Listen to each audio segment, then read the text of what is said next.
Oui, mes chers collègues, beaucoup de choses ont été dites dans les interventions précédentes.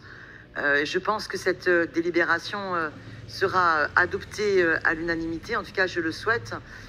Je pense qu'il est extrêmement important de bien prendre conscience que faire un devoir de mémoire, c'est un devoir humaniste, de souvenir pour toutes celles et ceux qui ont combattu hier, et donc un devoir aussi pour poursuivre ce combat. Et de quelle nature est ce combat? Ont-ils été des combattantes et des combattantes contre le sida? Ou ont-ils et devons-nous être des combattantes et des combattantes contre l'inaction contre le sida, contre la déresponsabilisation des pouvoirs publics contre le sida? En clair, je dirais, on pourrait presque dire par provocation, est-ce qu'on meurt vraiment d'une épidémie ou est-ce qu'on meurt parce que les pouvoirs publics n'ont pas agi à la hauteur contre l'épidémie? Et je pense que c'est ainsi qu'il faut le prendre, parce que nous sommes une communauté d'hommes et de femmes qui décidons de changer le cours de l'histoire pour rendre les gens heureux. Et la question de la santé est essentielle. Et la question du sida est toute particulière, parce que si notre vie est quelque chose de très intime, le sida en appelle encore plus à notre intimité. Alors les combattantes et combattants d'hier, pour moi, oui, j'aime cette phrase d'Act Up qui dit nous sommes des combattants contre l'épidémie politique. Et j'aime le prendre sous cet angle-là.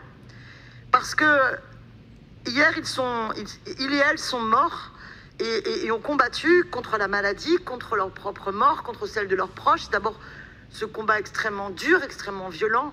Ils ont combattu contre toutes les discriminations, que ce soit voilà, le sida qui était considéré, ça a été dit par d'autres, comme le cancer gay, le cancer des drogués, le cancer des Africains, le cancer des séropos. Ils combattent contre la sérophobie et ils combattent aussi contre le mépris et l'insuffisance des politiques publiques. Pas assez de moyens pour la recherche, pas assez de moyens pour les dispositifs aller vers toutes et tous, mais aussi notamment celles des personnes les plus à risque, qu'il s'agisse des personnes prostituées, qu'il s'agisse des jeunes, qu'il s'agisse des personnes issues de l'immigration, qu'il s'agit des milieux LGBT, mais lutter contre toutes les formes de discrimination et lutter pour que tout le monde ait accès au traitement. Et lutter contre le silence et l'inaction, parce que la sérophobie continue à sévir en France. Et ce combat, il est toujours actuel, parce que si les chiffres d'hier, terribles, heureusement ne sont plus aujourd'hui, ils ont été rappelés par d'autres collègues avant moi et présentés dans l'exposé des motifs, entre 89 et 96, 10 000 personnes sont mortes de sida, soit un décès sur 10 à Paris, ce qui est énorme. Eh bien aujourd'hui en France, on est toujours dans une situation où l'épidémie reste d'actualité. 6 000 nouvelles contaminations chaque année. L'Île-de-France est particulièrement touchée, avec un tiers des personnes qui vivent avec le VIH sont en France.